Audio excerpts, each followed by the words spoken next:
আজকের পৃথিবীতে পাখি এমন একটা আল্লাহর সৃষ্টি যেটার সঙ্গে প্লেন বা বিমানের অনেকটা সিমিলারিটি আছে, অনেকটা সাদৃশ্য আছে, অনেকটা মিল আছে। আজকের যে আমরা বক্তব্য করছি আপনারা নিশ্চয়ই শুনেছেন, ভারতবর্ষের জমিনে এত বড় মারাত্মক মর্মান্তিক যে প্লেন ক্রাশ হয়েছে আজকের গুজরাটের আহমেদাবাদ সর্দার বল্লভভাই প্যাটেল ইন্টারন্যাশনাল এয়ারপোর্টে, এত বড় ক্ষতি মনে হয় ভারতবর্ষের আগে হয়নি। আপনারা শুনেছেন না শোনেন নাই? দেখেন নাই? যেটা ছিল এয়ার ইন্ডিয়া বোয়িং AI-171 বিমান গুজরাটের আহমেদাবাদ সর্দার বল্লভভাই প্যাটেল ইন্টারন্যাশনাল এয়ারপোর্ট থেকে লন্ডনে যাচ্ছিল। কি দুর্ভাগ্য!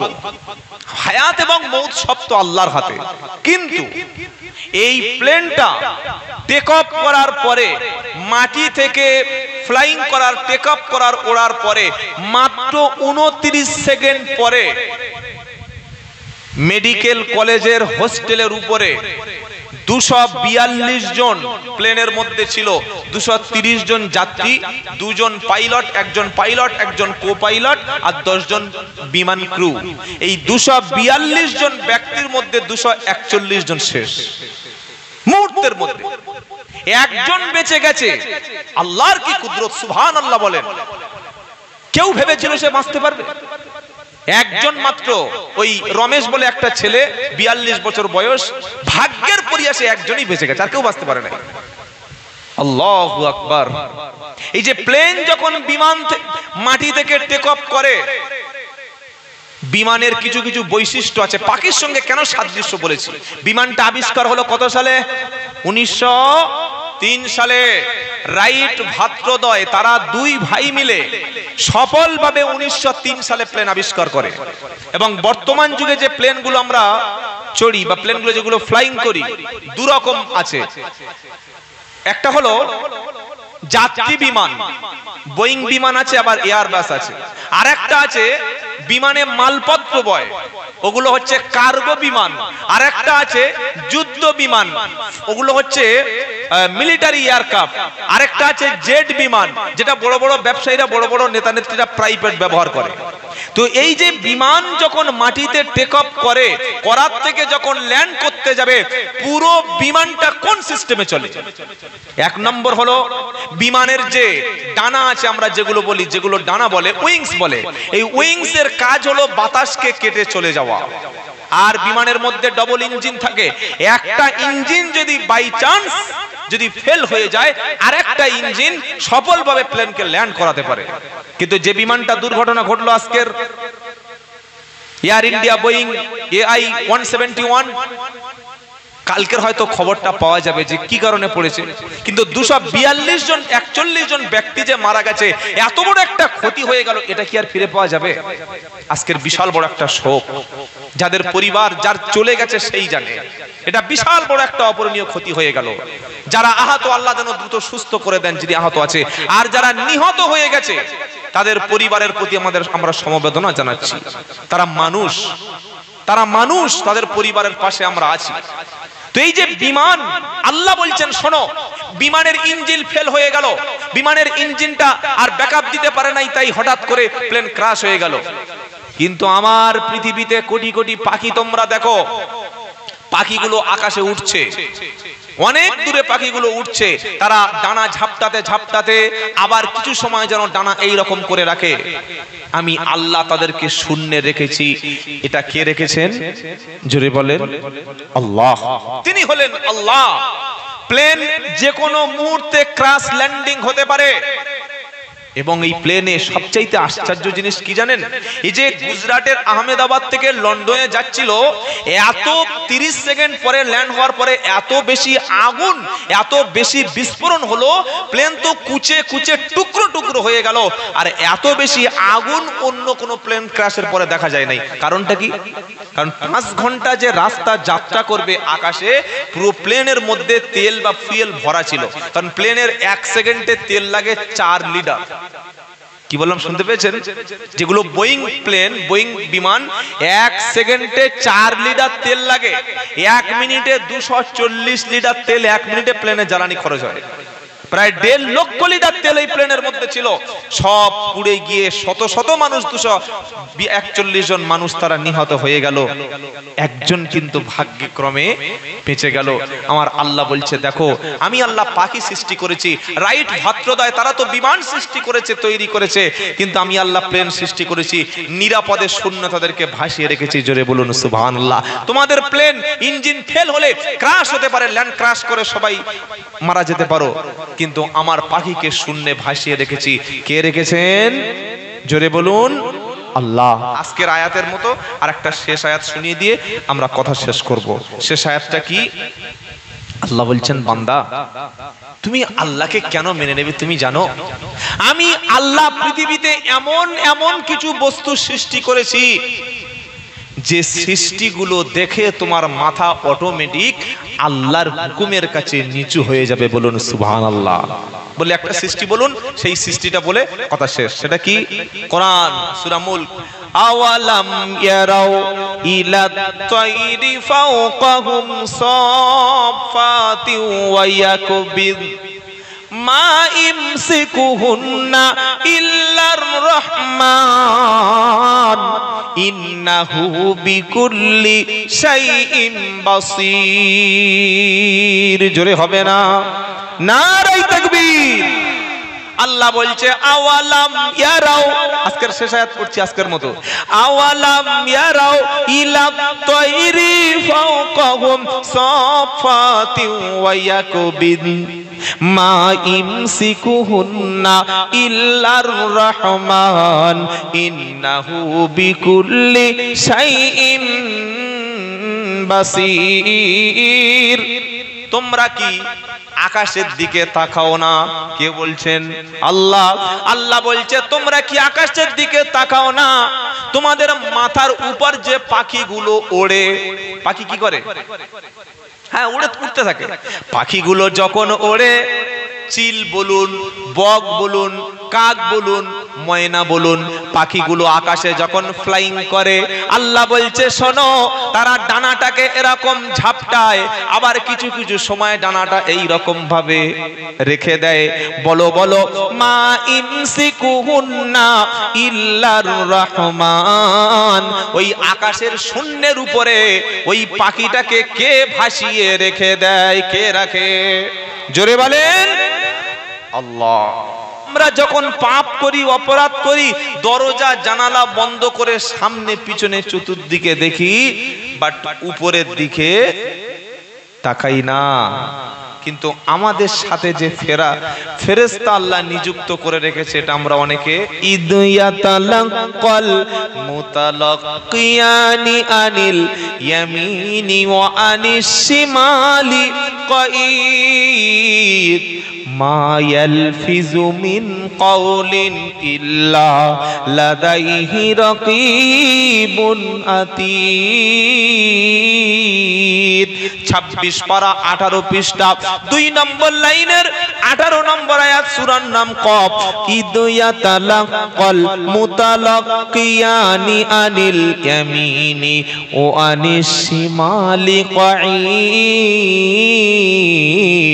মা ইয়ালফিযু মিন কাওলিন ইল্লা লাদাইহি রাকীবুন আতীদ। সামনে এবং পিছনে আমি আল্লাহ তোমার জন্য দুটো প্রহরী নিযুক্ত করে রেখেছি। যা কিছু বলছো ফেরেশতাদের রাডারে, তাদের ক্যামেরাতে, তাদের সিসি ক্যামেরাতে, তাদের মেমোরিতে সবকিছু রেকর্ড হচ্ছে। মা ইয়ালফিযু মিন কাওলিন ইল্লা লাদাইহি রাকীবুন আতীদ। বান্দা তুমি এমন কোন কথা তোমার মুখ থেকে উচ্চারণ হয় না যে কথাটা ফেরেশতারা রেকর্ড করে না। যা বলছো সব কিছু রেকর্ড হচ্ছে। এটা ভেবে নিয়ে কথা বলো। চায়ের দোকানে কুদ্দুস নানা নেই বলে তার পিছনে বসে বসে গীবত করছে, মনে করছে ও নাই, পিছনে চালিয়ে দি। সব কিন্তু খাতায় লেখা হচ্ছে। একজন মানুষের বিরুদ্ধে মানুষের কাছে মিথ্যা খবর দিচ্ছেন, এটাও লেখা হচ্ছে। কোন ব্যক্তির বিরুদ্ধে আপনি প্রোপাগান্ডা ছড়াচ্ছেন, এটাও লেখা হচ্ছে। কথা মনে থাকবে ইনশাআল্লাহ। আমাদের জবানকে আমরা খারাপ কাজে ব্যবহার করব না, বলি ইনশাআল্লাহ। তাহলে মরণের কোনো সময় আমাদের জানা নাই। যদি আমাদের জানা থাকতো যে আমি আব্দুল্লাহ জুবায়ের 2028 সালের ডিসেম্বরের 22 তারিখে রাত 8:30:35 মারা যাব, আমি তাহলে ওই 2026 সাল পড়লে ডিসেম্বর মাসে আর বাইরে বার হবো? কি বলছেন আপনারা? হাতে তসবি, মাথায় টুপি, তাহাজ্জুদের নামাজ, ওই গো বার আমার মরতে হবে, আমরা আর কি বার হবো? আল্লাহ বলছে টাইম আমি জানাবো না, তবে তুমি যাবে। তোমার রিটার্ন টিকিট কেটে তোমার হাতে ধরিয়ে দিয়েছি, তুমি জানো না? তোমাকে যে রিটার্ন টিকিট কেটে হাতে ধরিয়ে দিয়েছি, তোমাকে যে ফিরিয়ে নেবই নেব, তোমাকে যে ফিরে আসতে হবে, সেটা কবরডাঙ্গায় গেলে জানা যায় কি যায় না? যখন মাইয়িতকে আমরা দাফন করি, ওই সময় একটা কথা স্মরণ করিয়ে দেওয়া হয় না? হয় না? মিনহা খালাকনাকুম ওয়া ফিহা নুঈদুকুম ওয়া মিনহা নুখরিজুকুম তারাতান, বলুন, উখরা। এটা মৌলবীর দোয়া। 16 নম্বর পারা 14 নম্বর পৃষ্ঠা 5 নম্বর লাইন 55 নম্বর আয়াত সূরা তাহা। এই কোরআনের মধ্যে আছে কি আছে? মিনহা খালাকনাকুম ওয়া ফিহা নুঈদুকুম ওয়া মিনহা নুখরিজুকুম তারাতান উখরা। মাটি থেকে সৃষ্টি হলে মাটির মধ্যে ঠিকানা, আর মাটি থেকে তুলবো আমি, এটা ভুলে যেও না। মাটি থেকে বানালাম তোমার, এখানে হবে ঠিকানা, আর সময় মতো তুলবো আমি, সারা জীবন থাকা যাবে না। মিনহা খালাকনাকুম ওয়া ফিহা নুঈদুকুম ওয়া মিনহা নুখরিজুকুম তারাতান উখরা। এটা প্রত্যেক মাইয়িতকে দাফন করার সময় আপনাকে বলে শুনিয়ে দেয়া হচ্ছে। তারপরে যদি আমি ফিরে না আসি, আমি সজাগ না হই, আমি তওবা না করি, আমি আল্লাহকে না চিনতে পারি, আমার মতো কপাল পড়া, আমার মতো বদনসিব, আমার মতো ব্যক্তি আর পৃথিবীতে একটাও নাই। তৈরি থাকবো মরণের জন্য ইনশাআল্লাহ? বলেন, তৈরি থাকতেই হবে। কি ভাই, তৈরি থাকতে হবে কি না হবে না? হ্যাঁ, আমার নামটা একদিন মসজিদে এলান হবে, হবে না? তখন আমার নাম হবে লাশ। আমার নাম কি হবে বলেন? জোরে বলেন। মোদের যাবার সময় হলে, আমি প্রথমে বলেছি না গজলটা? বলেছি না? বলি নাই? ওটা কিন্তু বানানো কথা না, ওটাই কোরআন হাদিসের কথা। মোদের যাবার সময় হলে কাটবে ঝাড়ের বাঁশ, দিনটি দিও জুমার খোদা, রমজানের দিও মাস। আমিন বলেন। রমজান মাসের জুমার দিন মরার ইচ্ছা আছে? আগামী জুমায় নাকি? বলছি যে কি আগামী জুমায়, মানে যখন মরণটা হবে যেন আল্লাহ জুমার দিনে মৃত্যু দান করে। আমিন বলে। জুমার দিনে যদি কেউ মারা যায়, তার কবরের আযাব থেকে আল্লাহ বাঁচিয়ে নেবে। সুবহানাল্লাহ বলে।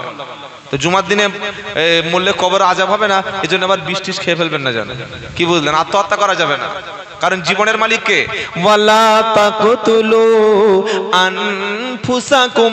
5 নম্বর পারা 2 নম্বর পৃষ্ঠা 2 নম্বর লাইন 29 নম্বর আয়াত সূরার নাম নিসা। আল্লাহ বলছে তোমরা তোমাদের জীবনটাকে সুইসাইড করো না, আত্মহত্যা করো না, নিজের জীবনকে শেষ করে দিও না। আত্মহত্যাকারীর ঠিকানা হলো জাহান্নাম। মনে থাকবে ইনশাআল্লাহ। আমাদের সন্তানদের আমরা বোঝাবো, সবর করো বাবা, ধৈর্য ধরো, কোনো সিদ্ধান্ত নিও না। যদি রাগ হয়ে যায়, জীবনে ব্যবসায় অনেক কিছু হারিয়ে যায়, অথবা যাকে তুমি ভালোবাসো জীবন থেকে চলে যায়, তুমি একটা টার্গেট নিয়ে মিশন নিয়ে এগিয়ে যাচ্ছিলে, সে কাজ থেকে তুমি ফেল হয়ে গেলে, তুমি গলায় দড়ি দিয়ে, তুমি ছাদ থেকে ঝাঁপ দিয়ে, রেলে মাথা দিয়ে, সমুদ্রে ঝাঁপ দিয়ে তুমি মনে করছো এই জীবন আর রাখবো না, আর বেঁচে থাকতে মন চায় না। না ভাই, একবার ক্যান্সার হসপিটালে গিয়ে দেখো, একবার হসপিটালের বার ওয়ার্ড আগুনের পোড়া রোগীর দিকে তাকিয়ে দেখো। ক্যান্সার হয়েছে, 5 লাখ 6 লাখ টাকা খরচ করে খালি ডাক্তারকে বলছে ডাক্তার প্লিজ আপনি আমাকে হেল্প করুন, বাঁচার জন্য আমাকে বাঁচতেই হবে, যত জমি জায়গা সব বিক্রি করে দেব, আপনি আমাকে সুস্থতার ব্যবস্থা করুন। আর আপনি ভালো জীবনটা শেষ করে দিচ্ছেন, কোনোদিন যেন সুসাইডের মতো, আত্মহত্যার মতো কোনো পাপ আমরা না করে বসি, কারণ এই জীবনের হত্যা করে দেওয়ার অধিকার আমাদের। এই জীবনের মালিককে নেবেন কে? আল্লাহ। আমরা সুইসাইড করব না, আত্মহত্যা করব না, বলি ইনশাআল্লাহ। তাহলে আমরা শোনাচ্ছিলাম কি সূরা মুলকের দ্বিতীয় আয়াত, আল্লাযী খালাকাল মাউতা ওয়াল হায়াতা লিয়াবলুয়াকুম আইয়ুকুম আহসানু আমালা। আল্লাহ তার পরের আয়াতে বলছেন, কি বলছেন? আল্লাযী খালাকাস সাবআ সামাওয়াতিন তিবাকা। আল্লাহ বলছেন আমি আল্লাহ আসমান তৈরি করেছি সাতটা, একটা একটা দুটো তিনটে চারটে, আসমানে রয়েছে সাতটা ফ্লোর। আসমান কটা? সাতটা স্তর। কটা আছে বলেন? সাতটা। এটা কোরআন বলছে আল্লাযী খালাকা সাবআ সামাওয়াতিন তিবাকা মা তারা ফি খালকির রহমানি মিন তাফাউত ফারজি'ল বাসার হাল তারা মিন ফুতুর। বান্দা আমি আল্লাহ আসমান সৃষ্টি করেছি সাতটা, তুমি আমার আকাশের দিকে তাকাও, আমার চাঁদের দিকে তাকাও, আমার সূর্যের দিকে তাকাও, আমার সৃষ্টির দিকে তাকাও। মা তারা ফি খালকির রহমানি মিন তাফাউত, আমার সৃষ্টির মধ্যে কোনো ভুল, কোনো ত্রুটি, কোনো ছিদ্র, কোনো ভুল তুমি দেখতে পাবে না। ফারজি'ল বাসার, আবার তুমি দেখো, ভালো করে দেখো আমার সৃষ্টির মধ্যে তুমি কোনো ভুল দেখতে পাও কিনা। সুম্মারজি'ল বাসারা কাররাতাইনি ইয়ানকালিবু ইলাইকাল বাসারু খাসিয়া ওয়া হুয়া হাসির। আমার সৃষ্টির দিকে, আমার সমস্ত গোটা পৃথিবীর দিকে, আসমান জমিনের দিকে, গাছপালার দিকে, নক্ষত্রের দিকে, প্রাণী জগতের দিকে, সৌর জগতের দিকে, সবকিছু তুমি দেখো। দেখার পরে বান্দা তুমি কোনো ভুল খুঁজে পাও কিনা দেখো। তুমি দেখতে দেখতে ভুলগুলি খুঁজতে খুঁজতে তোমার চোখটা ব্যর্থ হয়ে ক্লান্ত হয়ে ফিরে আসবে, তবু আমার সৃষ্টির মধ্যে বান্দা কোনো ভুল তুমি পাবে না, কারণ আল্লাহর কোনো ভুল নাই। সুবহানাল্লাহ বলেন। আল্লাহ ভুলের ঊর্ধ্বে। শুনছেন আপনারা? হ্যাঁ, আল্লাহ ভুলের ঊর্ধ্বে। তিনি ভুল করেন না, আর ভুল করলে তিনি আল্লাহ হবেন কেন? ভুল আল্লাহ করেন না, আল্লাহ দ্বারা কোনো ভুল হয় না। সুবহানাল্লাহ বলেন। যা করেছেন ওটাই সত্য, ওটাই চিরন্তন সত্য, ইউনিভার্সাল ট্রুথ, ওটা কোনোদিন পরিবর্তন হবে না। আল্লাহর আইনের কোনো পরিবর্তন নাই, আল্লাহর বিধানের কোনো পরিবর্তন নাই। আল্লাহ যে বিধান দিয়েছে ও বিধান কিয়ামত পর্যন্ত চলবে। সুবহানাল্লাহ বলেন। আল্লাহ বলছে ভুল দেখাতে পারবে না। এই আয়াতটা পড়ে একজন নাস্তিক, সে একদিন বট গাছের গোড়ায় তলায় বসে আছে, প্রচন্ড গরমে ঘুরতে ঘুরতে বট গাছের তলায় বসেছে। বট গাছ আপনারা দেখেছেন?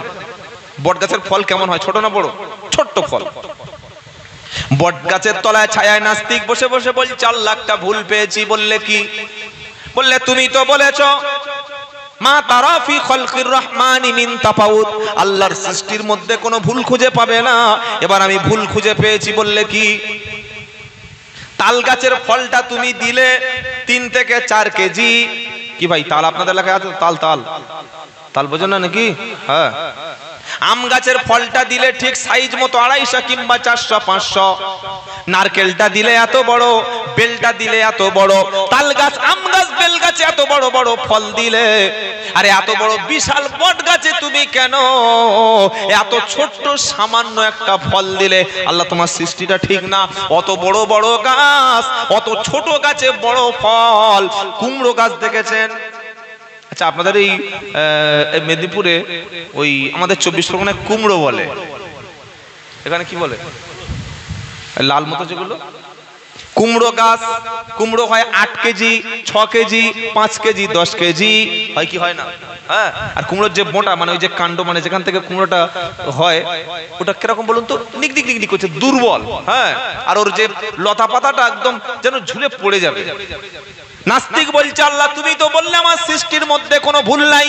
তাল গাছে তাল দিলে এত বড়, বেল গাছে বেল দিলে এত বড়, আম গাছে আম দিলে ভারী, আর বিশাল বড় নারকেল দিলে, কিন্তু বট গাছে কেন ফল দিলে এত ছোট? শুনছেন আপনারা? কুমড়ো গাছের লতা পাতার মধ্যে কুমড়ো দিলে 6 কেজি, ওটা কি সৃষ্টি ঠিক হলো? ও চিন্তা করতে করতে বট গাছের তলায় শুয়ে পড়েছে প্রচন্ড গরমে। সবে 5 মিনিট ঘুম হলো, একটা বট পালে সে নাকে টোকাস, সঙ্গে সঙ্গে উঠে বসে মনে মনে করছে যে এইটা যদি তাল হতো, এতক্ষণ আমাকে ওপারে পার করে দিত, মাল টপকে দিত। কি বুঝলেন? ওই যে কুমড়ো গাছে 6 কেজি 7 কেজি কুমড়ো হতো, বট গাছ তো তার তুলনায় বিশাল বৃহৎ, সুবৃহৎ বট গাছে যদি 20 কেজি বট ফল দিত, আর ওই মাল মুখে পড়লে মুখ তো জেরক্স হয়ে যেত। তখন বলছে আস্তাগফিরুল্লাহ। আল্লাহ বলছেন শোনো, আমার সৃষ্টির মধ্যে তুমি কোনো ভুল খুঁজে পাবে না। আল্লাহ সৃষ্টিটাই হচ্ছে সারা সৃষ্টি। কারণ লাকাদ খালাকনাল ইনসানা ফি আহসানি তাকওয়িম। আল্লাহ বলছেন সৃষ্টির মধ্যে সবচাইতে উত্তম করে আমি আল্লাহ মানুষকে সৃষ্টি করেছি। সুবহানাল্লাহ বলেন। তোমার সৃষ্টি যদি হয় এত সুন্দর, না জানি তুমি খোদা কতই না সুন্দর, কতই না সুন্দর। তোমার সৃষ্টি যদি হয় এত সুন্দর, না জানি তুমি খোদা কতই না সুন্দর, কতই না সুন্দর। সুবহানাল্লাহ বলেন। তাহলে আল্লাহর সৃষ্টির মধ্যে কোনো ভুল নাই। ভুল ইমানদারেরা আল্লাহর সৃষ্টি দেখে মাথা নিচু করে, চাঁদ দেখে, সূর্য দেখে, গ্রহ দেখে, নক্ষত্র দেখে, গাছ দেখে, এমনকি নিজের চেহারাটা দেখে মানুষ আশ্চর্য হয়ে যায়। সুবহানাল্লাহ। আল্লাহ চোখ দিয়েছেন, প্রত্যেক গুরুত্বপূর্ণ জিনিস দুটো দিয়েছেন। চোখ দিয়েছেন দুটো, আপনার কানের শ্রবণ ক্ষমতা তার জন্য ডবল কান দিয়েছে, আপনার মস্তিষ্ক দিয়েছে, নাক দিয়েছে, দাঁত দিয়েছে, জিহ্বা দিয়েছে, গোটা শরীরটাকে ঢাকার জন্য সুন্দর একটা চামড়া স্ক্রিনের ব্যবস্থা করে দিয়েছে, মাথায় কালো চুল দিয়েছে, মুখে সুন্দর দাড়ি দিয়েছে। বেটা ছেলের জন্য দাড়ি আর গোঁফ, মেয়ে ছেলেকে দাড়িবিহীন করেছে। আচ্ছা, আল্লাহ যদি আপনার স্ত্রী বা আমার স্ত্রী যদি এরকম বড় বড় দাড়ি দিত কি সুন্দর লাগতো বলুন তো? আরে বলছেন না কেন? মেয়েদের কি দাড়ি হয় নাকি? যারা চুপচাপ আছেন সব হয়? দাড়ি হয় না। আল্লাহ সেই হরমোনটা ওদের দেয় নাই। কোন হরমোন? যে হরমোনের দ্বারা ওই দাড়িটা গজায়, চুল গজায়। মুখে যদি মেয়েদের দাড়ি থাকতো আর এখন বড় বড় গোঁফ থাকতো, ওরা লিপস্টিকটা কোথায় পরতো গো? মুখে মেকআপ করতো কোথায়? কি বুঝলেন? আল্লাহ বলছে তোদের দাড়ি দেব না। আর পুরুষ চিনবেন কিভাবে? দাড়ি আছে, গোঁফটা ছোট আছে, এটা পুরুষ। আর যার দাড়ি নাই, গোঁফ নাই, পুরো একদম মানে পুরো ডিলিট করে দিয়েছে, কোন পার্টি ওটা? হ্যাঁ, টোল ট্যাক্স থাকে, বুঝে নেন যেন আমরা ওই রকম না হই। কারণ আমরা উম্মতে মুহাম্মাদি। যা করেছেন আগামীতে দাড়ি চাঁচবেন না। কবরে কিন্তু টুপি, পাঞ্জাবি, মেসওয়াক, তাসবিহ কোন নিদর্শন, কোন সিম্বল নিয়ে যেতে পারবেন না। খালি একটাই জিনিস যাবে, ওটা দাড়ি। বলুন সুবহানাল্লাহ, নারায়ে তাকবীর। তারপরে আয়াতে আল্লাহ বলছেন ওয়ালাকাদ যায়্যানাস সামাআদ দুনিয়া বিমাসাবিহা ওয়া জাআলনাহা রুজুমান লিশ-শায়াতিনি ওয়া আতাদনা লাহুম আযাবাস সাঈর। আমি আল্লাহ আসমান বলেছি কটা? জোরে বলেন। 7টা। প্রথম আসমানে নিচে যে আসমানটা আছে, তোমাদের কাছে যে আসমানটা আছে, ওই আসমানে আমি নক্ষত্র রাজি, তারকারাজি সুন্দরভাবে সাজিয়েছি। তোমরা ঘরের মধ্যে যখন একটা ছাদ ফেলো, ছাদের নিচে ফল সিলিং লাগিয়ে দাও, ফল সিলিং এর মধ্যে ছোট ছোট ছোট ছোট লাইট গুলি জ্বালিয়ে দাও। রাত্রে বেলা স্বামী স্ত্রী যখন ঘুমিয়ে আছো, ছাদের ফল সিলিং এর ভিতরে দীপ দীপ দীপ দীপ করে, টিপ টিপ করে ছোট ছোট ফল সিলিং এর লাইট গুলো জ্বলে, আর ঘরটা তখন সুন্দর চমৎকার লাগে। আল্লাহ বলছেন আমি আল্লাহ রাতের বেলা সূর্যটাকে সরিয়ে দিলাম, সুন্দর চাঁদটা আমি উদয় করে দিলাম, আর প্রথম আকাশে আমি আল্লাহ নক্ষত্র রাজি দিয়ে কোনটার আলোটা মিটমিট করে, কোনটার আলোটা জলজল করে, এইভাবে প্রথম আকাশটা তারকা দিয়ে সুন্দরভাবে সাজিয়ে দিলাম। জোরে বলুন সুবহানাল্লাহ। আল্লাহর নবী বলেছেন এই তারকা সৃষ্টির পিছনে আল্লাহর 3টি উদ্দেশ্য, 3টি উপকার মানুষের জন্য। 1 নম্বর হলো তারকাগুলি পৃথিবীর সমস্ত মানুষদেরকে মিটমিট করে রাতের অন্ধকারে আলো দেবে। 2 নম্বর হলো যখন ইবলিস শয়তান আকাশের আরশের কাছাকাছি যাওয়ার চেষ্টা করে, আল্লাহ তখন শয়তানের উপরে ওই তারকারাজিগুলি একটা একটা করে নিক্ষেপ করে। 3 নম্বর তারকার কাজ হলো, যখন সমুদ্রের নাবিকেরা সমুদ্রের মধ্যে চলতে চলতে দিক হারিয়ে ফেলে, তখন ওই আকাশের তারকাগুলি দেখে জাহাজের নাবিকেরা দিক নির্ণয় করে ডেস্টিনেশনে তারা পৌঁছে যায়। জোরে বলুন। তারপরে আয়াত আল্লাহ বলছে, ওয়ালিল্লাযীনা কাফারু বিরাব্বিহিম আযাবু জাহান্নাম ওয়া বিইসাল মাসীর। ওয়াল্লাযীনা মানে যারা, কাফারু মানে যারা কুফরি করেছে, অস্বীকার করেছে, যারা আল্লাহকে মানে না, দ্বীনকে মানে না, মহাসত্যকে মানে না, বিরাব্বিহিম তাদের রবকে অস্বীকার করেছে যারা, আযাবু জাহান্নাম আল্লাহ বলছে জাহান্নামে তাদের শাস্তি নিযুক্ত আছে। ওয়া বিইসাল মাসীর নিকৃষ্ট জায়গা। পৃথিবীর মধ্যে সবচাইতে নিকৃষ্ট জায়গা হলো বাজার, সবচাইতে উৎকৃষ্ট জায়গা হলো মসজিদ, আর মরণের পরে সবচাইতে নিকৃষ্ট জায়গার নাম হলো জাহান্নাম। যে জাহান্নামের আযাব যদি মানুষ একবার দেখে, একবার যদি চোখে অবলোকন করে, ও খাওয়া ছেড়ে দেবে, ঘুম ছেড়ে দেবে, বিবি ছেড়ে দেবে, বাচ্চা ছেড়ে দেবে, সবকিছু ছেড়ে দিয়ে আল্লাহর ভয়ে কান্নাকাটি করবে। ও মুসলমান, এখনো জীবিত আছো, এখনো সময় আছে, এখনো তওবা করো, আল্লাহর কাছে কান্নাকাটি করো। কারণ বান্দা যখন রাতের বেলা গোপনে নিজের গুনাহগুলি আল্লাহর কাছে চোখের পানি ফেলে, আল্লাহ রাব্বুল আলামিন জাহান্নামের আগুনটা চোখের এক ফোঁটা পানিতে তিনি ঠান্ডা করে দেন। আজকে রাতটা আমার জন্য শেষ রাত হতে পারে, পারে কি পারে না? এই যে ঈদের নামাজ আমরা অনেকে পড়েছি, গত বছর যারা ঈদে ছিল, এবছর কি সব তারা ছিল? আমরা যারা ঈদের নামাজ কাঁধে কাঁধ মিলিয়ে, বুকে বুক মিলিয়ে পড়েছি, নামাজের পরে কোলাকুলি করেছি, আগামী ঈদে কি একসাথে থাকবো বলে এরকম নিশ্চয়তা আছে? নাই, কোনো গ্যারান্টি নাই। তাহলে আমি সবসময় তৈরি থাকবো, 5 ওয়াক্ত নামাজ, সত্য কথা বলা, হালাল খাদ্য, মানুষের পাশে দাঁড়ানো, প্রতিবেশীকে কষ্ট না দেওয়া, ভাইদের বোনদের সাথে সম্পর্ক রাখা, পিতা মাতার প্রতি খেয়াল রাখা করব সকলে, বলুন ইনশাআল্লাহ। আল্লাহ এবার কি বলছেন? এইবার জাহান্নামের শাস্তির কথা বলছেন। ইদা উলকু ফিহা সামিউ লাহা শাহিকাও ওয়া হিয়া তাফুর। আল্লাহ বলছেন যখন একদল জাহান্নামীদেরকে, একদল কাফেরদেরকে জাহান্নামে যখন নিক্ষেপ করা হবে, তখন জাহান্নামের ভিতর থেকে আওয়াজ তারা শুনতে পাবে। জাহান্নামের ভিতরে টকবক টকবক করে ভয়ঙ্কর আওয়াজ উঠছে, জাহান্নামীরা শুনতে পাবে। কেমন আওয়াজ? তাকাদু তামাই ইয়াজুমিনাল গায়িজ।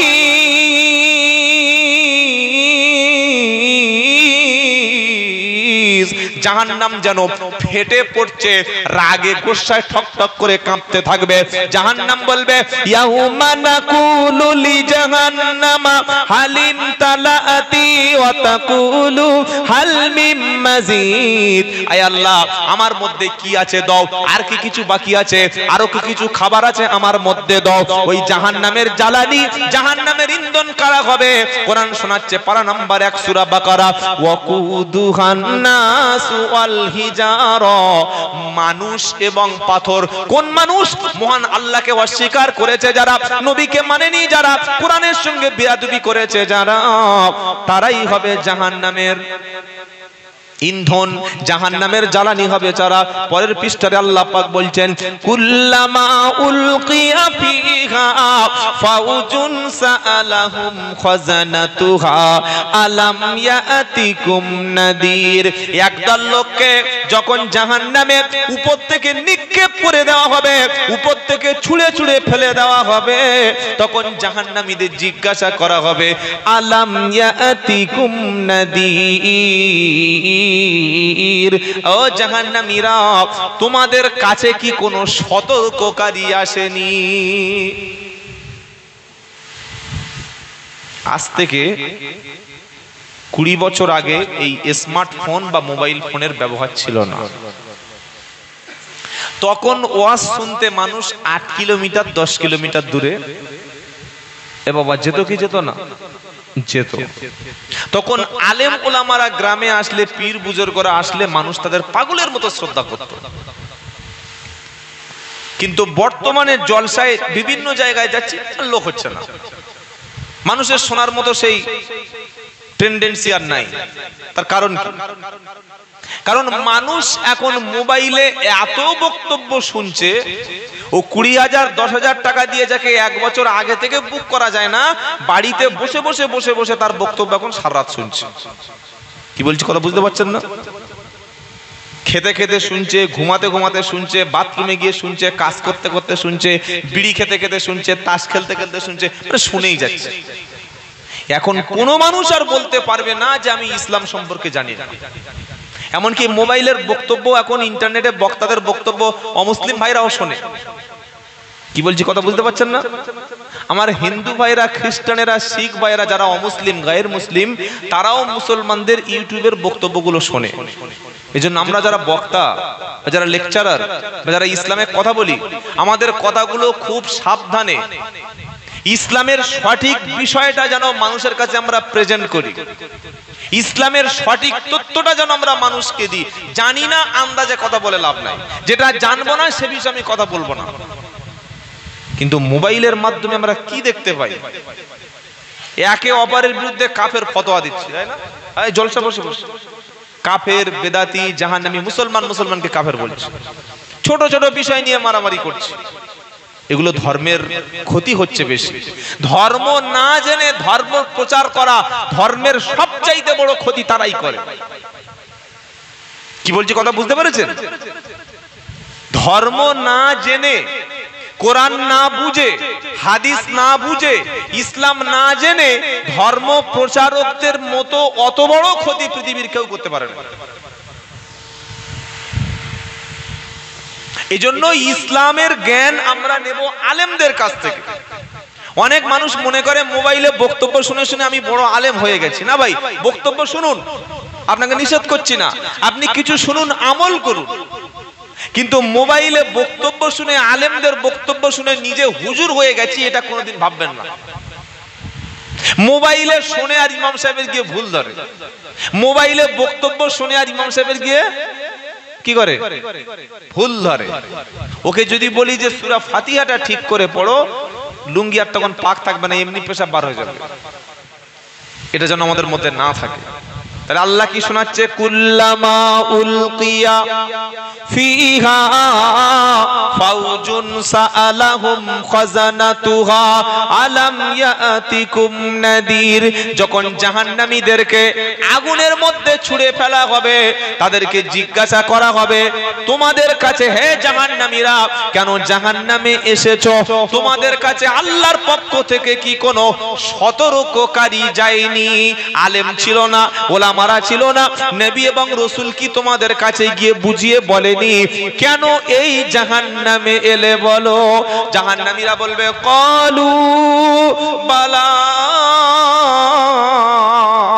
কদ জাআনা নাযীর।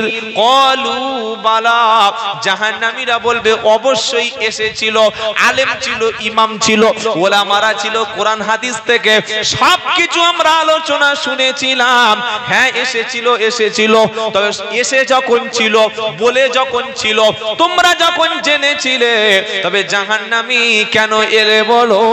তখন জাহান্নামীরা বলবে ফাকাদ্দাবনা ওয়া কুল্লামা নাযালাল্লাহু মিন শাইইন। আমরা কোরআন শুনে, হাদিস শুনে, ইসলামের কথা শুনে মিথ্যা মনে করেছিলাম। আমরা মনে করেছিলাম জান্নাত জাহান্নাম ওসব বানানো গল্প, সব শুনে বাদ দিয়ে পুরাতন কথা মিথ্যা মনে করেছিলাম। আর আল্লাহ এসব কিছু পাঠাই নাই, এই মনে করে আলেমদের কথা মনে আমরা পাত্তাই দিই নাই। কোরআন শোনাচ্ছে জাহান্নামীরা আরো বলবে ওয়াকালু লাউ কুন্না নাসমাউ আও নাকিলু মা কুন্না ফি আসহাবিস সাইর। এবার জাহান্নামীরা আফসোস করে বলবে ওয়াকালু লাউ কুন্না নাসমাউ, যদি আমরা আলেমদের কথা, কুরআন হাদিসের কথা শুনতাম, আও অথবা নাকিলু বিবেচনা করতাম, ভাবতাম, বুদ্ধি খাটাতাম, চিন্তা করতাম, অ্যানালাইসিস করতাম, মা কুন্না ফি আসহাবিস সাইর, তাহলে আজকের জাহান্নামীদের সাথী হতে। এই জাতি ভাবে না, ভাবার সময় নাই। আমার কবরটা কি হবে, আমি জান্নাতি না জাহান্নামী, আমার নামাজ কবুল হচ্ছে কিনা, আমার দান সদকা গুলো আল্লাহ নেবে কিনা, আমার কুরবানিটা কবুল হলো কিনা ও নিয়ে ভাবি না। 5 ওয়াক্ত নামাজ পড়ে না, 80,000 টাকার গরু কিনে কুরবানি দিচ্ছে। এরকম লোক আমাদের 24 পরগনা আছে, কারণ মেদিনীপুরে সব আল্লাহওয়ালা মানুষ তো এরকম নাই। ইমাম সাহেব বলছো গরু কিনেছো 80,000, নামাজটা পড়ো। বলে হুজুর নামাজ পড়ে কি হবে, এত বড় গরু দিচ্ছে আবার নামাজ, নামাজ পড়বে না? ঈদের দিনে ফজরের নামাজ পড়েছিলে? বলে হুজুর সে রাত্রেবেলা শুয়েছি তো, আর উঠে 7:30টায় জামাত, 6:30টায় উঠে গরুর গোসল করাতে করাতে 7টা বেজে গেছে। চিন্তা করছেন এই জাতির কাছে 80,000 টাকার মূল্য আছে, নামাজের মূল্য নাই, মূল্য নাই। এই জাতি 30,000 টাকা দিয়ে মোবাইল কিনতে পারে, 20,000 টাকা ছেলেকে ভালো স্কুলে ভর্তি করাতে পারে। ইমাম সাহেবের কাছে ছেলেকে কোরআন শিক্ষা দেবে ফ্রি অফ কস্ট, বিনামূল্য। কথা বুঝতে পেরেছেন? এটা যেন আমাদের মধ্যে না থাকে। জাহান্নামীরা বলবে ওয়াকালু লাউ কুন্না নাসমাউ আও নাকিলু, যদি আমরা কোরআনের কথাগুলি, হাদিসের কথাগুলি, আলেম ওলামাদের কথাগুলি শুনতাম আর ভাবতাম। শুনছেন আপনারা? আর বেশিক্ষণ কথা বলবো না, প্রায় 12:30 বাজতে গেছে। 2-4টে কথা বলে আমার কথা শেষ করব। অনেকে ভাবছেন এই সূরা ধরেছে মানে মনে হচ্ছে এখন শেষ করে দেবে। কি বুঝলেন? কোরআন এমন একটি কিতাব, যদি কেউ কোরআনের আলোচনা শুরু করে, আল্লাহ বলছেন পৃথিবীর যত গাছ আছে ওই গাছগুলি যদি কলম বানানো যায়, আর আটলান্টিক মহাসাগর, প্রশান্ত মহাসাগর, ভূমধ্য সাগর, আরব সাগর, ভারত মহাসাগর, এগুলো দিয়ে যদি কালি বানানো যায়, লিখতে লিখতে কালি শেষ হয়ে যাবে, সমুদ্রের পানি শেষ হয়ে যাবে, আমার কালামের ব্যাখ্যা লিখে শেষ হবে না। সুবহানাল্লাহ বলবেন না? ওই জন্য বেশি বক্তব্যতে লাভ নাই, যদি দুটো শুনি দুটো আমল করব, ওটাই লাভ। কি বলছেন আপনারা? অল্প শুনুন, অল্প আমল করুন। সেদিন জাহান্নামীরা বলবে যদি শুনতাম, আর যদি ভাবতাম, যদি মাথা খাটাতাম, যদি বাড়ি থেকে একটু চিন্তা করে আমি খারাপ কাজ ছেড়ে দিতাম, তাহলে কি আজকের আমাদের এই অবস্থা হতো না। এবার আরেকটা কথা শোনেন, ফাআতারাফু বিদামবিহিম, আহা, সেদিন জাহান্নামীরা নিজেদের অপরাধ স্বীকার করে নেবে, বলবে হ্যাঁ আল্লাহ, আমি মসজিদ ছেড়ে দিয়েছিলাম, আমি কোরআন ছেড়ে দিয়েছিলাম, আমি নামাজ ছেড়ে দিয়েছিলাম, আমার মেয়ে পর্দার সঙ্গে চলতো না। অনেক মুসলমান আছে, মনে কিছু করবেন না, শিক্ষিত মুসলমানের বাড়িতে মেয়েদের মধ্যে পর্দার কোনো লেশ মাত্র নাই। বলি কি হবে পর্দা করে? খালি মৌলবীদের কথা, বোরকা পরো আর চাদর মুড়ি দাও আর ঘরে থাকো, ওসব এখন চলে? এখন যুগটা হচ্ছে মডার্ন যুগ, 5G যুগের মানুষ আমরা, অনলাইনের সিস্টেম, ডিজিটাল ইন্ডিয়া। এখন বোরকা, পর্দা, হিজাব কত কি হয়ে গেছে, ওসব বাদ দে ভাই। এখন একটু স্মার্ট হতে হবে, মেয়েদের একটু টাইট গেঞ্জি পরাতে হবে, একটা প্যান্ট পরাতে হবে, হাতে একটা স্মার্টফোন দিতে হবে, মেয়েদেরকে যেখানে সেখানে থাকার, যেখানে সেখানে চলার স্বাধীনতা দিতে হবে। ওই মোল্লা মৌলবীদের কথা শুনে খালি পর্দা, বোরকা, হিজাব এই করলে সারা জীবন চলবে? সারা জীবন যার মাথার চুল, যার চেহারা, যার শরীর, যার স্ট্রাকচারটা পৃথিবীর পাড়ার সমস্ত যুবক ছেলেরা দেখেছে, মানুষ মেয়েদের চেহারা দেখে নিজের রাতের ঘুমটা হারাম করে দিয়েছে, যার গোটা জিন্দেগিটা উলঙ্গ ভাবে জীবন যাপন কাটিয়েছে, মরণের পরে তাকে কাফন ঢেকে কি লাভ আছে? আপনি আমাকে বলুন।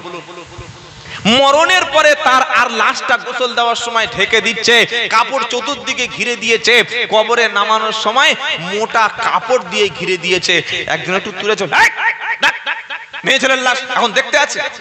আচ্ছা, মেয়ে ছেলের লাশ 3টে কাপড় দিয়ে তো ঢাকা আছে, ওই কাপড় যদি কোনো পুরুষ দেখে আল্লাহ হাবিয়া জাহান্নাম দেবে?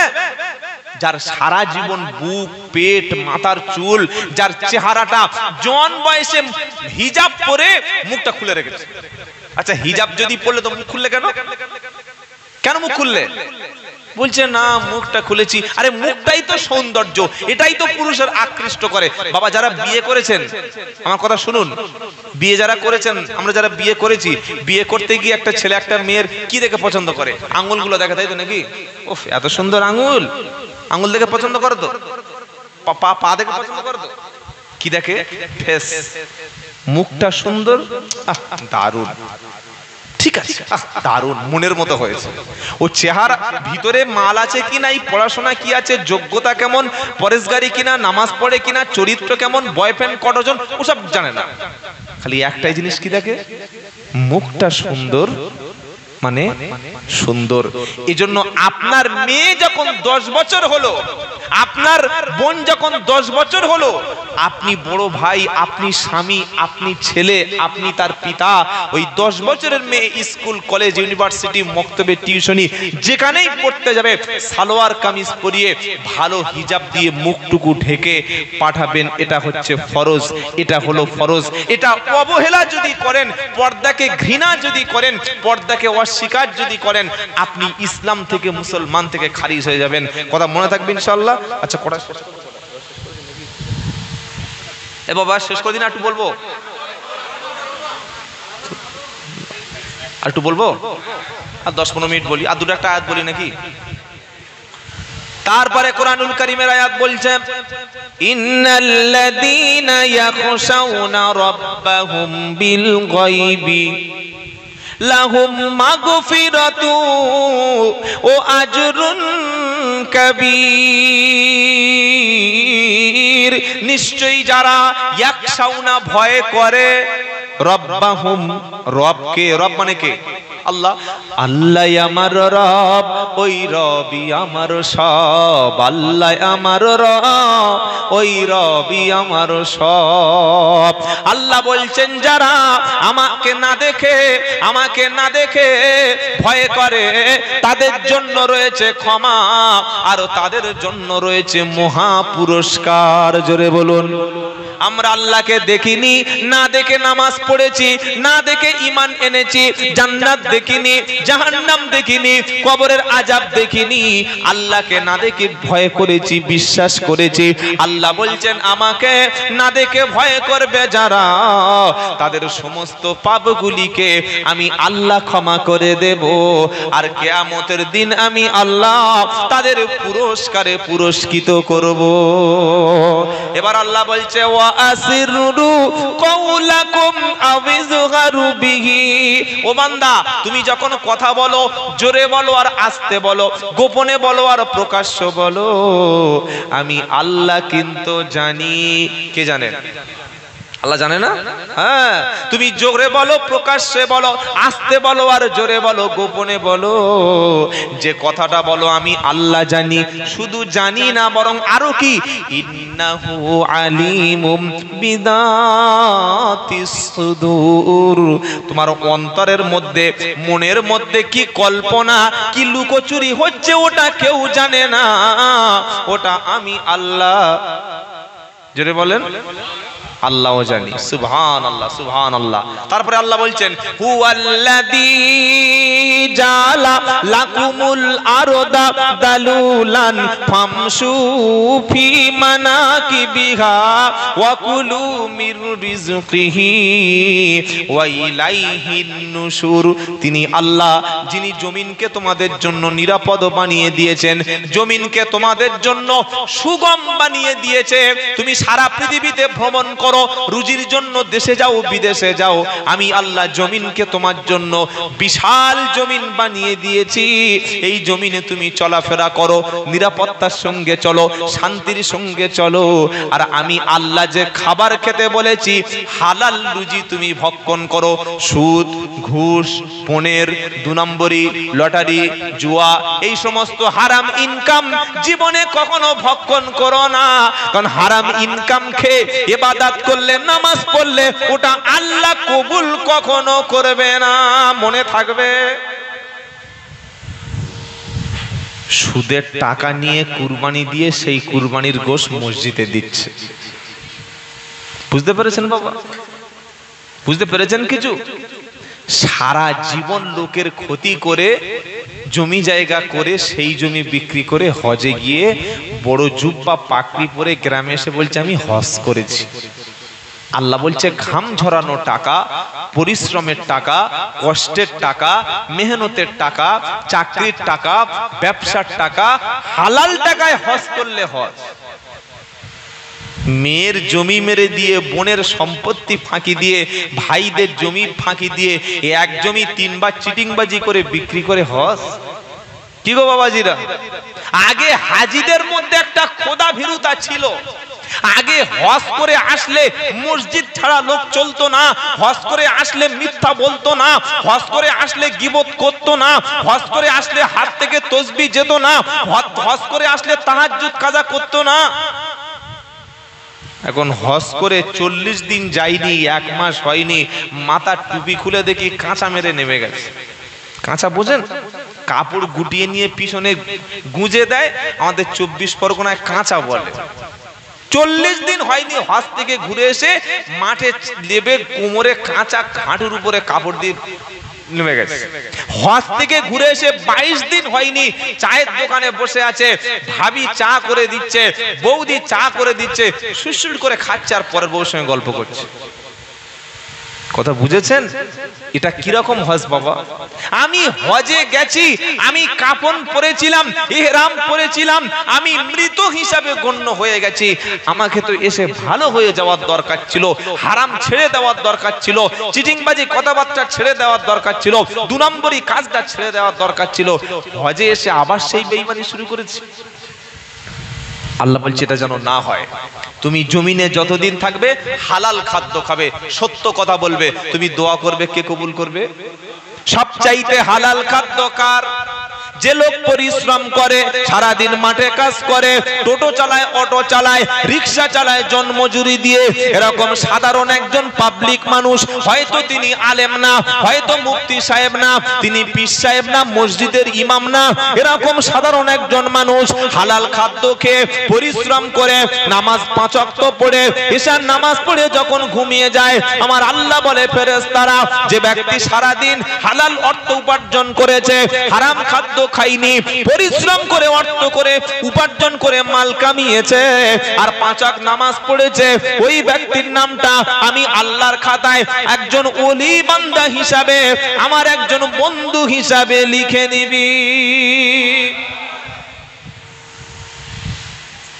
রিক্সা চালক, টোটো চালক, ভ্যান চালক, দিন মজুরি, হালাল খাদ্য খায়, সত্য কথা বলে, আল্লাহ তার জন্য জান্নাতের ওয়াদা করেছেন। বলুন সুবহানাল্লাহ। আল্লাহ আমাদের সত্য পথে চলার তৌফিক দান করে, সকল বলুন আল্লাহুম্মা আমিন। আল্লাহ তারপরে বলছেন সূরা মুলকের শেষ কথাগুলি কি বলছেন? আমিনতুম, আর 2টো আয়াত পড়ে শেষ করব। আমিনতুম মান ফিস সামাই আইয়াকুসিফা বিকুমুল আরদা ফাইদা হিয়া তামুর। ও বান্দা, তোমরা এতটা কি নিশ্চিত হয়ে গেছো যে আসমানে যে আল্লাহ আছে, ওই আল্লাহ তোমার ঘর, তোমার বিল্ডিং, তোমার বালাখানা ভূমিকম্পে থরথর করে কেঁপে ওটা মাটির মধ্যে যে শেষ করে দেবে না? তুমি কি এই বিষয়ে নিশ্চিত? 16 রড দিয়ে কলম তুলেছে, আল্ট্রাটেক প্রিমিয়াম সিমেন্ট, কি বুঝলেন? আর ওই বর্ধমানের বালি, পাঁচামির বড় বড় পাথর, মুর্শিদাবাদের মিষ্টি, কলকাতার ইঞ্জিনিয়ার দিয়ে এত 3 তলা ভিত দিয়ে ঘর করে আর বাড়িতে শুয়ে আছে। মনে করছে ঘর মনে হয় ভূমিকম্প নষ্ট হবে না।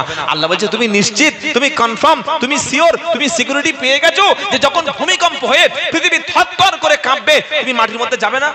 এতটা নিশ্চিত? তুমি ফজরে মসজিদে আসছো না, জোহরে মসজিদ ছেড়ে দিয়েছো, তুমি নিশ্চিত হয়ে গেছো সারা জীবন থাকবে? আল্লাহ বলছে না, আমার গজব যখন দেবো তখন বাঁচার কোনো রাস্তা থাকবে না। আমি কে? আমি আল্লাহ। তিনি কে? আল্লাহর আযাব থেকে ভয় করো। কার থেকে ভয় করবো? আল্লাহর আযাব থেকে। নামাজ 5 ওয়াক্ত নামাজ ছাড়বেন না, বলুন ইনশাআল্লাহ। কোরআন ছাড়বেন না, আলেম ছাড়বেন না, ওলামা ছাড়বেন না, আল্লাহ ওয়ালা ছাড়বেন না, মসজিদ ছাড়বেন না, মাদ্রাসা ছাড়বেন না, দ্বীন ছাড়বেন না, নবীর সুন্নাত ছাড়বেন না, বলুন না ইনশাআল্লাহ। যদি একসঙ্গে একভাবে থাকতে পারি আমাদের কেউ ক্ষতি করতে পারবে না। আর যদি আমরা বিচ্ছিন্ন হই, ভেদাভেদ করি, মারামারি করি, আমি সব জায়গায় একটা কথা বলি, কি জানেন? আমরা ছোট্ট ছোট্ট বিষয় নিয়ে মারামারি করি, ছোট ছোট বিষয়। কবি কাজী নজরুল ইসলাম বলে গেছে, বিশ্ব যখন আগিয়ে চলে আমরা তখন পিছে, আর বিবি তালাকের ফতুয়া খুঁজি কোরআন হাদিস চষে। ফটফট করে মাল খেয়ে নিয়েছে রাতের বেলা, এসে বিবিকে বলেছে তুই 1 2 3 তালাক, তোর মায়ের তালাক। আচ্ছা বিয়ে করেছি বিবিকে, তা মাটা তালাক দিলি কেন? শাশুড়ি বউকে একসঙ্গে বিয়ে করে? কতটা মাল খেয়েছে চিন্তা করো। রাত 2টো বাজে, তখন জ্ঞান ফিরে আসলো, ছোট ছোট 2টো বাচ্চা আছে, একটার নাম বুলু আর একটার নাম টুলু। শুনছেন আপনারা? এই তো নাম মুসলমানদের, বুলু আর টুলু। ও আবু বকর, উমর, উসমান, তালহা, জুবাইর, আব্দুর রহমান আবন, আবু মুসা আশআরী, আবু হুরায়রা, যায়েদ, এসব মুসলমানের নাম ভালো লাগে না। খাদিজা, তাহেরা, আয়েশা, ফাতেমা, বিলকিস, এসব ভালো লাগে না, ওই কুফরি মুশরিকদের মতো নাম। তো রাতের বেলা যখন নেশা ছেড়ে গেছে, তখন মনে মনে করছে সালা 2টো তো বাচ্চা আছে। ইমাম সাহেব কাছে ফোন করে বলছে, হুজুর বউকে তো ছেড়ে দিয়েছি, এখন কি হবে? মাল খেয়েছিলাম, বউটাকে নেওয়া যাবে? বললে কি করেছো? বললে একসঙ্গে 3 তালাক। হুজুর বললে কেউ যদি একসঙ্গে 3 তালাক বলে ফেলে, সারা জীবন বউ নেওয়ার কোনো রাস্তা নাই। বললে অমুক মুফতি সাহেবের কাছে ফোন কর। সেও বলছে নাই। হলদিয়ায় চলে গেল, কিংবা কোলাঘাটে একটা মৌলবীর কাছে গিয়ে বলছে, হুজুর বউটা ফিরিয়ে নেওয়ার রাস্তা বলো। 5000 টাকা দেবো, ঠিক করে দেওয়া যাবে? এবার 10,000 টাকার লোভ দেখিয়েছি। কিছু কিছু মৌলবী আছে বাবা, টাকা দিলে ফতোয়া কি করে? আসলে এরা প্রকৃত আলেম না। আলেম হলো সে গলায় ছুরি ধরলেও হালাল হালাল, হারাম হারাম, ওটা ঘোরাফেরা করে। বলে দিল না ফিরিয়ে নেওয়ার রাস্তা আছে। বললে কি করতে হবে? বললো এই পাড়ার মধ্যে যে বুড়ো লোকগুলো আছে না, যাদের আর এখন যৌবন ক্ষমতা নাই, শক্তি শক্তি কিচ্ছু নাই, ও সব শেষ, ওই বুড়োর কাছে তোমার বউকে 1 রাত বিয়ে দিয়ে দেবে, পরের দিন সকালে ছেড়ে দেবে, আবার ফিরিয়ে নেবে। বলে কি করে হলো? বললে হ্যাঁ হয়ে যাবে। ইসলামে এটা বলা হয়েছে ভাড়াটে ষাঁড়। স্ত্রীকে রেগে গিয়ে আপনি বোঝাবেন, ভালোবাসবেন, যদি ফিরে না আসে 1 তালাক। কত তালাক? 1 তালাক। স্ত্রীর পবিত্র অবস্থায়, যখন পিরিয়ড হচ্ছে ওই সময় না, পবিত্র অবস্থায় 1 তালাক দিলেন। যদি ফিরে আসলো স্ত্রী হিসাবে অ্যাকসেপ্ট করে নিলেন। আবার কিছুদিন চলে গেল, দেখছেন আবার বাড়াবাড়ি করছে, মোটেই শুনবেন না, আবার 1 তালাক। কত তালাক হলো? 2 তালাক পর্যন্ত আপনার স্ত্রীকে ফিরিয়ে নেওয়ার রাস্তা আপনার খোলা আছে। কেউ যদি আনফরচুনেটলি একসঙ্গে 3 তালাক দিয়ে ফেলে, ওই স্ত্রীকে কিয়ামত পর্যন্ত ফিরিয়ে নেওয়ার কোনো বিধান ইসলামে নাই। তবে স্ত্রী ফিরে আসতে পারে। কিভাবে? তার প্রসেসিংটা কি? তার প্রসেসটা হলো, স্ত্রী যদি স্বেচ্ছায় দ্বিতীয় কোনো বিয়ে করে, দ্বিতীয় একটা বিয়ে করলো, স্ত্রী নিজেই করলো, দ্বিতীয় স্বামী যদি কোনোদিন মারা যায়, অথবা দ্বিতীয় স্বামী যদি রেগে গিয়ে বা যে কোনো ভাবে তালাক দিয়ে ফেলে, তখন আর তার স্বামী নাই। এইবার ইচ্ছা করলে পৃথিবীর সমস্ত পুরুষকে যেমন বিয়ে করতে পারে, আগের স্বামীকেও ঠিক বিয়ে করতে পারে। বউকে তালাক দিয়ে গ্রামের একটা লোককে 5000 টাকা লুঙ্গি আর একদিন খাইয়ে দেব, 1 রাত থেকে আমার বউকে ছেড়ে দে, এটা শরীয়তের নিকৃষ্ট হারাম। জীবনে ভুল করে যেন তালাক শব্দ মুখ থেকে উচ্চারণ করব না, বলুন ইনশাআল্লাহ।